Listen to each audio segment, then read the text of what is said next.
একজন অভিজ্ঞ ডাক্তার পাহাড়ে ওঠার সময় উপরে প্রশিক্ষক অস্বাভাবিক আচরণ লক্ষ্য করলেন। প্রশিক্ষক ক্রমাগত ঘন্টা বাজাচ্ছিলেন, কিন্তু ডাক্তার তাকে সাবধান করতে চাইলে তিনি হঠাৎ হাত ছেড়ে নিচে পড়ে যান। এ সময় তার দুই পায়ের গোড়ালি মচকে যায়। ডাক্তার অবাক হলে একজন পেশাদার প্রশিক্ষক এমন ভুল কিভাবে করলে। অদ্ভুত ব্যাপার হলো, জ্ঞান ফিরে পাওয়ার পর প্রশিক্ষক কিছুই মনে করতে পারছিলেন না, বারবার এই প্রশ্ন করছিলেন এবং স্মৃতির পুনরাবৃত্তি ঘটছিল।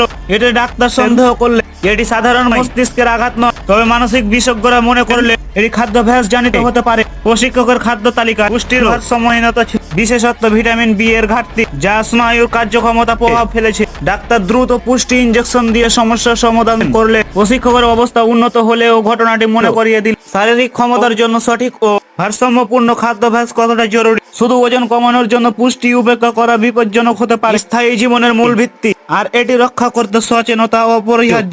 আর পার্ট 2 এর জন্য লাইক, কমেন্ট, সাবস্ক্রাইব করে দিয়ে